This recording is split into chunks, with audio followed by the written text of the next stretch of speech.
J'avais envie de les aider puisque c'était mon métier, mais je ne pouvais pas absorber leur souffrance. J'ai consulté en centre de référence en cancérologie, mais je savais pertinemment ce que j'avais. Ça m'avait particulièrement marqué, parce que même si on est formé, si c'est notre métier, ça reste quand même toujours douloureux et il faut parfois quelques mois pour réussir aussi à faire le deuil de nos patients. Donc évidemment, c'était une bombe, j'allais dire, parce que je savais parfaitement ce qui pouvait m'attendre dans les semaines à venir. Et donc ça a créé aussi des périodes difficiles avec la famille parce que ils ont eu des réactions différentes, et de voir cette maman qui avait eu la maîtrise de la famille tout le temps, qui d'un seul coup était effondrée et ne maîtrisait plus rien, c'est très difficile pour eux. Et maintenant, quand j'y pense, je suis beaucoup moins effrayée qu'avant. Voilà ce que ça m'a apporté. Bonjour, je m'appelle Anne-Sophie. La résilience, c'est l'aptitude à se construire et à vivre en dépit de circonstances traumatiques. Inspirée par cette notion éponyme, Résilience est née. Résilience est une aventure collective qui œuvre pour mieux soigner le cancer. Résilience, c'est aussi une communauté de patientes et patients, de familles, d'amis, d'aidants et plus largement de tous ceux qui un jour ont croisé le cancer sur leur chemin. Alors ici, nous allons tenter de donner vie à ce concept. Ayant moi-même été touchée par un cancer il y a plusieurs années, je tends désormais le micro à celles et ceux qui souhaitent poser des mots sur leur vécu. Pas de conseils médicaux, pas de mode d'emploi, pas d'injonction, mais plutôt une pause, une rencontre, un témoignage, une voix. Aujourd'hui, je vous invite à écouter Rose-Marie. Médecin de métier, spécialisée en oncogériatrie et chef de service en soins palliatifs, Rose-Marie est naturellement à l'écoute de son corps. Une sorte de déformation professionnelle bienfaitrice. Elle fait ses mammographies et se palpe les seins régulièrement. En 2020, elle découvre une boule inhabituelle dans son sein et se diagnostique presque immédiatement un cancer du sein particulièrement agressif. Commence alors son parcours inversé de patiente médecin. Elle prend le rôle de celles et ceux qu'elle accompagnait jusqu'alors, tout en bénéficiant de son recul et de sa connaissance d'une maladie qu'elle a tant côtoyée. Elle vit son cancer arrêté et confiné en puisant dans ses ressources. Grâce au soutien de ses proches, elle reprend goût à la vie. Pour nous aujourd'hui, elle se livre et nous partage ses conseils pour naviguer dans les eaux troubles de la maladie. Ce sont les mots précieux d'une médecin certes, mais d'une patiente avant tout. Bonne écoute.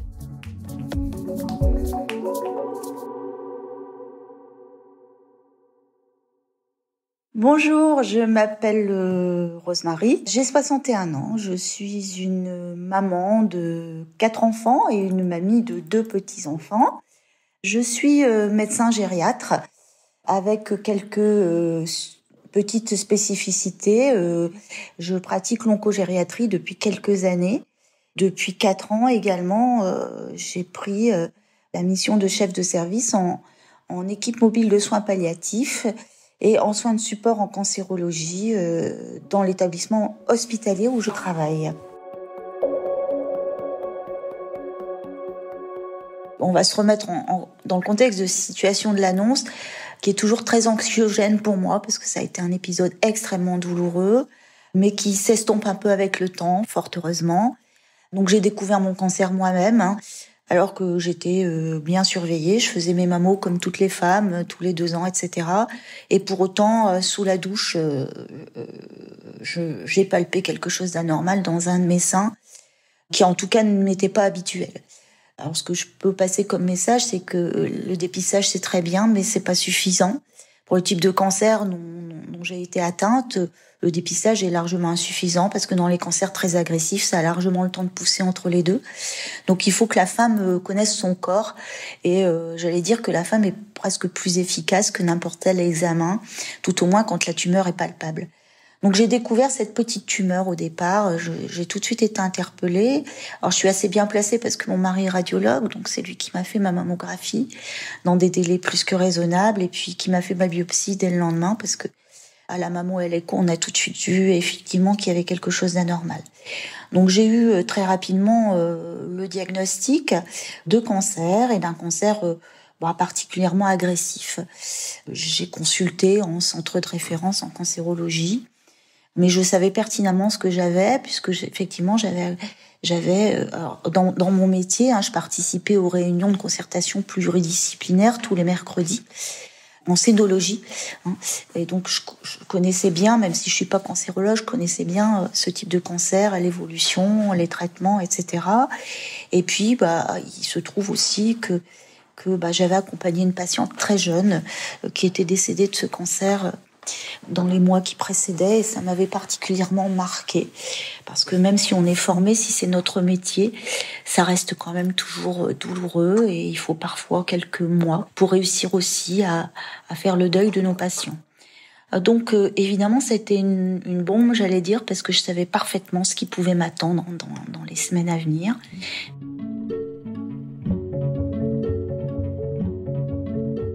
Alors j'ai été foudroyée par cette annonce. Je suis rentrée chez moi, mon mari n'était pas là, il était au travail, il n'était pas là la nuit non plus, donc je me suis retrouvée seule à la maison avec cette annonce à gérer, et ça a été effroyable. Une grande reconnaissance au cancérologue qui m'a suivie par la suite, qui n'était certes pas d'un centre expert, mais qui avait toutes les compétences, et qui, quand je suis arrivée dans son cabinet, m'a dit ne vous inquiétez pas, je suis là pour prendre soin de vous et je vais m'occuper de vous. Et c'est tout ce que j'attendais de sa part, en fait, qu'elle me dise qu'elle allait s'occuper de moi. Je savais ce que j'avais, et j'avais envie qu'on me réconforte, qu'on me dise qu'on allait prendre soin de moi. Donc comme quoi, il ne faut pas beaucoup de mots, mais un long discours n'est pas important, mais quelques mots servent à vous rassurer. Et là, je me suis sentie totalement en confiance, et je le suis toujours d'ailleurs depuis dans cette longue traversée qui a été le traitement de cette maladie.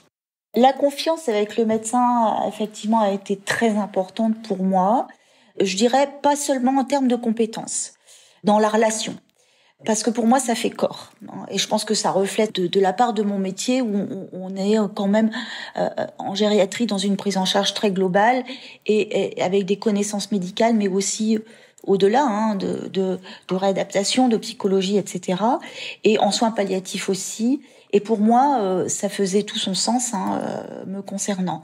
Donc, il fallait absolument que j'ai quelqu'un en qui j'ai confiance et qui savait communiquer avec moi. Ce fut le cas avec ma cancérologue. Je pense que ce qui a aidé, c'est que c'était une dame qui me plaisait beaucoup, qui avait une belle posture de sa personne, qui était très posée et qui était très respectueuse aussi de temps de parole. Elle prenait le temps en consultation. Donc ça m'a vraiment réconfortée. Et puis elle a toujours été très, très claire avec moi, mais sans être dans le négatif. On peut être dans la vérité sans être dans le négatif. Donc ça a été très, très, j'allais dire vraiment une réussite avec ma cancérologue. Je dis merci à ces médecins qui m'ont soignée et qui ont su me redonner une relation de confiance. Merci à eux, et puis merci à la vie de me donner encore de la vie chaque jour. Là, avec mon diagnostic, j'étais devenue aussi une malade, et j'avais besoin d'une assurance quelque part. Et c'est ce qui a été très difficile. Alors après, je me suis mise en protection. Une fois que je suis rentrée dans le processus de soins, j'ai eu besoin de me protéger. J'ai fait évidemment tout ce qu'il fallait faire, parce que c'était mon quotidien de dire à mes patientes ce qu'il fallait faire. Je suis rentrée dans une dynamique de combat finalement, et je me suis armée de tout ce qu'il fallait faire. Et puis très vite, je me suis rendu compte que je pouvais pas faire comme les autres. Je pouvais pas.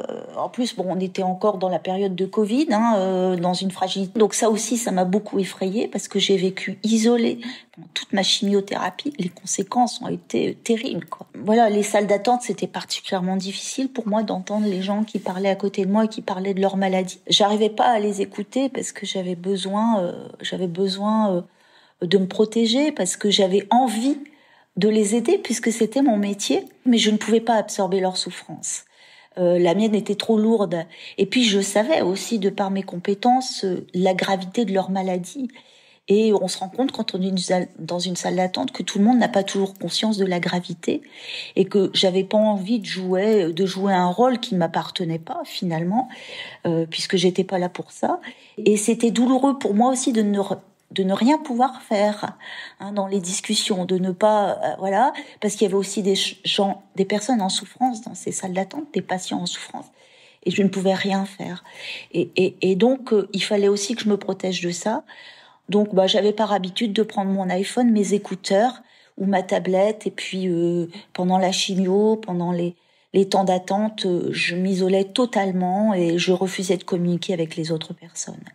Je refusais de moi-même, j'allais dire, j'ai jamais été odieuse, mais je m'isolais, je faisais en sorte qu'on ne m'interpelle pas, parce que j'étais pas dans la capacité de jouer un rôle ni de malade qui échange sur sa maladie, ni de médecin qui est dans une relation d'aide, parce que ça, c'était mon métier.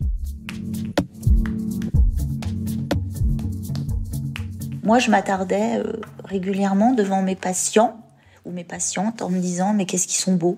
Mais quelle beauté il y a dans le regard, dans ces histoires de vie, et que même à 85 ans, à 90 ans, une femme qui a aimé se sentir bien dans sa peau, elle aime toujours se sentir bien dans sa peau, malgré son grand âge. Et c'est pas parce qu'on a passé 60 ans qu'on accepte d'avoir un sein en moins. Ça reste une toute petite partie de mon corps. Il n'y a pas grand-chose qui a changé en moi finalement. Je me sens beaucoup plus forte maintenant que j'ai traversé cette épreuve. Je ne sais pas si je guérirai, j'espère. Et c'est de ça que je vis. Et chaque jour qui passe est une journée de gagner contre la maladie, mais une journée de vie en plus. Mais en tout cas, quand on vous annonce ça, vous êtes dans le néant quand même, parce que vous ne savez pas comment vous allez vivre encore cette nouvelle étape. Et pour bien la vivre, le mieux possible, j'allais dire, il faut vous expliquer. Et en fait, moi, on m'a enlevé mon sein et le lendemain, j'étais parfaitement bien. J'étais pas traumatisée, j'ai jamais eu de mal à me regarder, jamais. Parce que je savais qu'à un moment donné, si je voulais redevenir comme avant, en tout cas sur l'aspect extérieur, je le pourrais. Donc ça m'a beaucoup aidée à traverser cette étape et je vais bien aujourd'hui. Alors même dans les périodes d'épuisement, je connaissais mes ressources que j'avais plus ou moins laissées de côté dans la vie parce que mener à bien son métier, avoir des enfants, les élever, c'est quand même fort prenant. Mais j'avais quand même des ressources et quand je pouvais m'y plonger, je m'y plongeais. Donc c'était mon petit tricot que j'avais commencé avant d'être malade et que j'avais pas eu le temps de terminer pour mon petit-fils. Ça m'a beaucoup aidée parce que dans les périodes de grande solitude, de grande faiblesse, j'arrivais quand même à faire mon petit tricot et à fabriquer ce petit gilet pour mon petit Léopold. Et je me souviens très bien que même le soir de Noël, passé en famille, un peu à l'écart, à une petite table à l'autre bout de la salle à manger qui est grande, avec mon masque et mes enfants qui étaient de l'autre côté, qui m'apportaient ma petite assiette, j'ai encore tricoté. Parce qu'entre deux, je les suivais dans leurs conversations un peu éloignées, mais je tricotais mon petit tricot. Et pendant que je faisais ça, le tricot est une source de méditation, comme beaucoup de choses, pratiques et manuelles. Et on peut le faire quand on est dans un fauteuil. Même quand on est fatigué, on arrive quand même à faire quelques rangs. Et ça m'a beaucoup aidée. Et puis ensuite, quand j'ai franchi toutes ces étapes, je suis allée plus loin. Donc, ça a été la couture. Bon, je savais coudre. J'ai eu la chance d'avoir une grand-mère couturière de métier qui m'avait appris quand j'étais très jeune. Donc, ça a été ça. Ça a été aussi les promenades dans le jardin, attendre le printemps. Et encore cette année, d'attendre la floraison des premières fleurs. Et la ressource aussi, c'était pour moi, le matin, de prendre mon petit déjeuner devant ce très beau jardin qui est l'histoire de notre vie, la création de notre jardin, et qui m'a accompagnée tous les matins dans cette maladie, que ce soit en hiver, en automne, au printemps ou en été. Les couleurs du jardin, il y a toujours quelque chose qui bouge dans un jardin. Tous les jours, on voit quelque chose de différent. Et maintenant, quand quelque chose ne va pas, voilà ma nouvelle formule et je l'envoie volontiers à mes amis. Je leur dis... Maintenant, c'est un peu difficile, je vais aller au jardin, mon ami, le plus fidèle, qui ne me déçoit jamais. Je vais regarder et sentir mes roses, de qui j'ai pris soin, qui me le donnent en retour, par leurs fleurs magnifiques et leurs parfums. Je suis très poète, mais ça aussi, ça a été une ressource. Cette année, au printemps, j'ai réussi à tailler mes rosiers toute seule. C'était magnifique pour moi parce que j'étais parfaitement heureuse d'avoir pu m'occuper de ces fleurs Et quand je les vois maintenant en pleine floraison, pour moi, c'est quelque chose de magique dans la vie. Et ça vaut presque tous les voyages, je dirais. Hein, quand on peut plus bouger, quand on peut plus sortir, et bien je me suis dit, ma foi, tout ce que j'ai autour de moi est très beau et ça m'a beaucoup aidé à traverser. Voilà.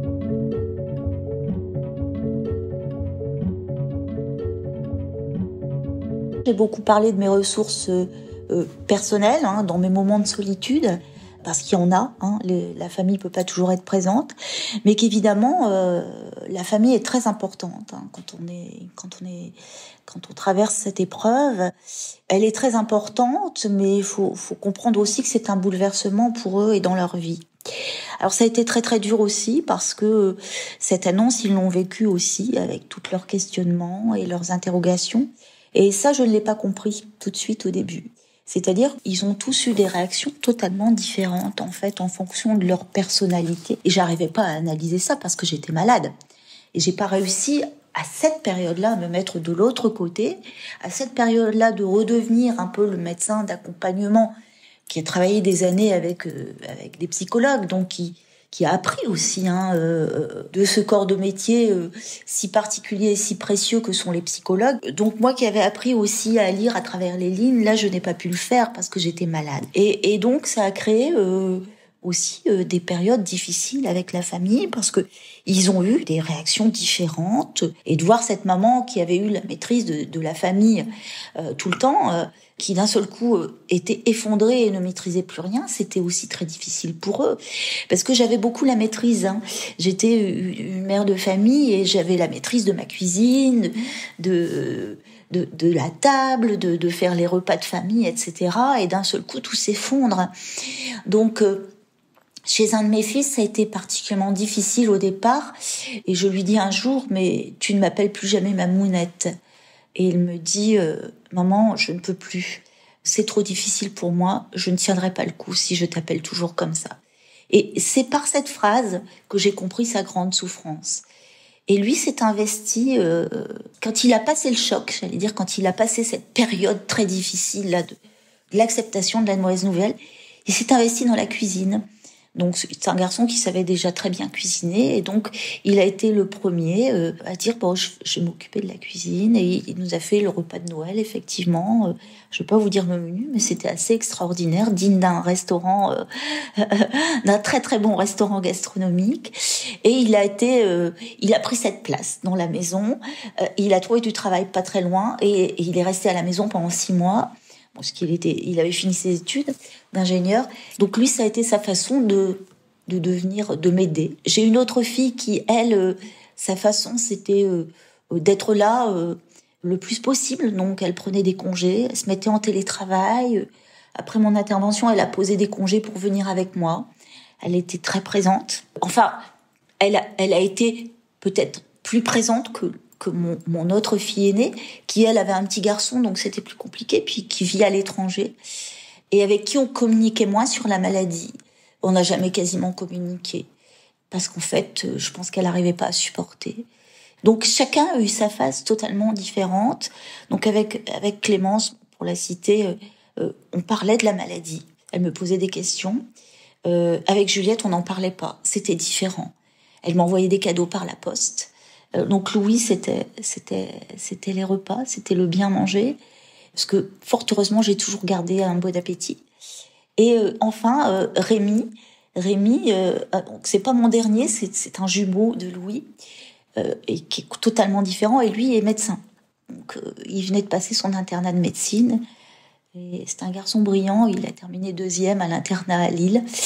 Alors, je souligne ça non pas pour lui lancer des fleurs, mais pour dire qu'il était très compétent. Et donc, il connaissait parfaitement ce qui allait se passer, et parfaitement le pronostic, etc. Et lui, il a eu une place très, très compliquée, parce que les frères et sœurs se sont adressés à Rémi pour savoir des choses, et non pas à leur papa. Donc, à un moment, j'ai dû protéger aussi Rémi, parce qu'il me dit « Maman, je ne sais pas quoi leur dire ». Je dis « C'est pas à toi à leur parler, c'est à moi de leur dire. C'est à moi de leur parler ». Donc je les ai tous réunis. Et puis je leur ai dit « Si vous avez des questions à poser, c'est à moi que vous les posez. Je serai toujours transparente avec vous de toute façon. Mais en tout cas, c'est avec moi qu'il va falloir discuter. Et Rémi a son rôle à jouer dans la famille, mais il n'a pas le rôle de docteur et de renseignement. Et avec Rémi, il m'a beaucoup accompagnée, mais sur des sujets beaucoup plus difficiles. C'est-à-dire qu'à Rémi, je lui ai dit ce que je voulais pour mon enterrement, ainsi qu'à mon mari. Alors ça, c'est aussi une façon d'avoir la maîtrise sur ce qui peut se passer, de maîtriser sa propre mort, c'est-à-dire de savoir d'emblée ce qu'on va faire, qui va pouvoir prendre la parole, ce que je veux comme fleurs, s'il y a des fleurs, etc. Et je l'ai fait en tant que personne malade.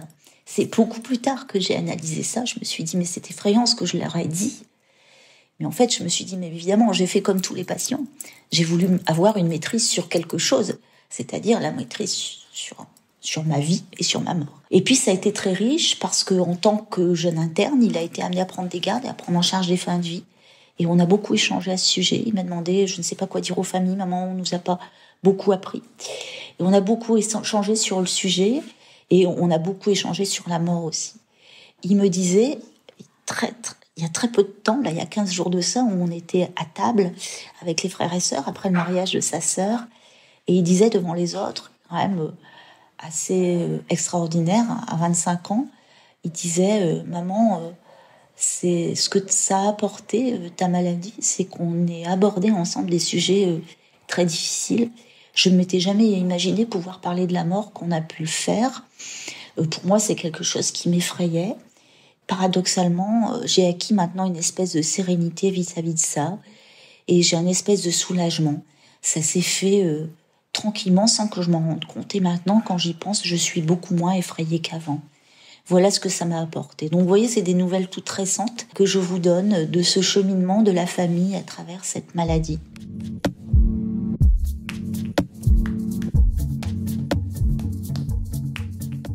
Alors mon mari, lui, ça a été très difficile pour lui aussi, évidemment, parce qu'il a dû s'occuper de moi, parce qu'évidemment, les enfants n'étaient plus dans la maison, ils étaient tous faire leur vie. Donc il a dû cumuler travail, épouse malade, donc ça a été un gros challenge. Il était aussi dépassé par les événements, il savait pas, parce que moi qui avais toujours eu la maîtrise de la maison, c'était très compliqué pour lui. Je crois qu'à un moment, c'était à en perdre la tête. Je me souviens qu'une fois, il s'est assis dans le canapé, il m'a dit « Je sais plus où j'en suis, je suis perdue ». Donc ça a été difficile pour lui. Je crois qu'il n'a jamais réussi à monter dans le train en même temps que moi. Je crois qu'on peut rien exiger de personne dans ces moments-là. Chacun chemine à sa façon, avec ses propres ressources. Par contre, il faut se faire aider quand on n'a pas les outils. Je pense que j'ai réussi à traverser tout ça et à comprendre ce qui se passait parce que j'avais ces deux casquettes finalement, mais on les a pas forcément toujours. On n'a pas toujours les outils et il faut pas hésiter à se faire aider. Là, je me positionne en tant que médecin, surtout quand ça va pas, faites-vous accompagner, mais par des professionnels compétents. Parce que ce que vont vous dire les amis les uns les autres, c'est très gentil, certes, mais c'est un métier. Et on peut être là, on a des amis, moi j'ai des amis qui m'ont beaucoup soutenu, qui m'ont téléphoné, etc. Ça a été extrêmement important dans le parcours. Mais quand on comprend pas la réaction de la famille, la réaction de l'autre, il faut surtout pas hésiter à se faire accompagner. Et il y a des ressources pour ça, il y a plein de choses qui sont faites pour ça. Voilà, alors j'espère que j'ai fait le tour de ma famille, que je remercie. Et je crois que cette maladie a énormément apporté dans notre cheminement, dans la famille. Voilà. Ça m'a donné de la force, cette résilience de décider de vivre, quoi qu'il advienne, de profiter, mais profiter avec un grand P, des choses qui sont juste à nos pieds. C'est-à-dire, effectivement, du bonheur d'être là, de tous ces petites choses merveilleuses qui nous entourent, de ces petits mots qui nous rassurent, de la beauté des paysages, des choses qui sont à côté de nous, qu'on peut palper, qu'on peut toucher, sans pour autant avoir besoin de prendre un avion et d'aller à des milliers de kilomètres. Bon, j'ai eu la chance de faire de beaux voyages, j'en ferai peut-être plus jamais parce que maintenant mon mari a des limites, mais j'en souffre absolument pas en fait, parce que tout est devenu, tout a tellement pris une couleur différente, tout est devenu presque éblouissant. Je crois que quand on a eu tellement peur de la mort, quand on a eu cette idée-là à un moment donné et de la sentir proche, Et elle est peut-être encore proche, mais elle est proche peut-être à la sortie de ma rue, en partant en voiture. Donc au final, qu'est-ce que ça change ? Et donc la résilience, c'est ça aussi, de se dire, qu'est-ce que ça change à ma vie ? Ça change que, oui, je vois les choses différemment, parce que la vie, elle est faite aussi de soucis, et on a tous nos fardeaux. On en a encore, j'en ai encore eu, et j'en ai encore, parce qu'il y a mes parents qui vieillissent. Et tous les jours, on a des fardeaux. Mais tous les jours aussi, on a des moments de bonheur.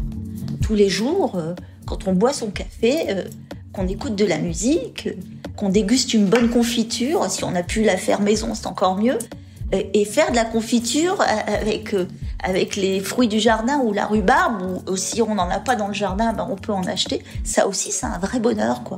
Retrouver les odeurs de l'enfance, etc. Donc pour moi, la résilience, c'est ça, c'est avoir accepté cette épreuve, se dire que finalement, ça change peut-être quelque chose sur le plan physique, mais tant qu'on est là, on est là, et qu'on peut se tuer aussi avec sa voiture en sortant de la maison.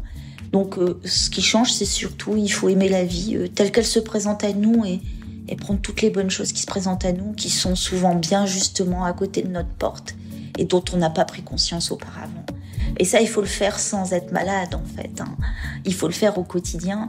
Et alors, je le dis souvent à mes jeunes, qui évidemment ont des métiers très prenants et très difficiles, parce que je crois qu'on est tous dans des vies très difficiles, avec le boulot, etc. Je dis, mais prenez du recul. Prenez ce qu'il y a de beau à prendre, mais il y en a plein des choses qui sont belles à prendre. Donc la résilience, c'est un peu tout ça. On va pas partir dans les détails, il y en a tellement à dire. Mais c'est accepter et vivre la vie telle qu'on peut la vivre, et prendre chaque instant comme un moment de bonheur. Voilà.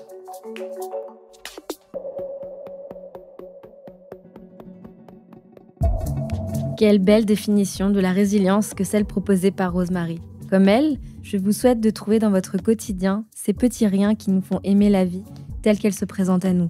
Je vous souhaite d'essayer d'adopter cette posture d'émerveillement, cette capacité à s'accrocher à la beauté d'un sourire, d'un jardin au fil des saisons ou d'un bon café. Le témoignage de Rose Marie met en lumière une réalité oubliée. Le cancer touche tout le monde et l'ouragan qu'il provoque n'épargne pas les médecins lorsque la vie les fait passer de l'autre côté. La connaissance de la maladie n'adoucit que rarement sa dure réalité.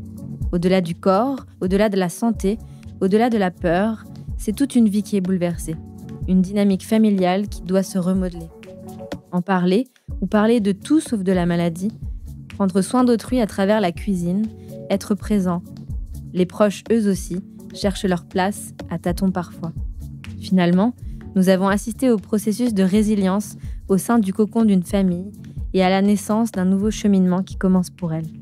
Merci à Rose Marie pour son précieux témoignage, mais aussi à vous de nous avoir écoutés.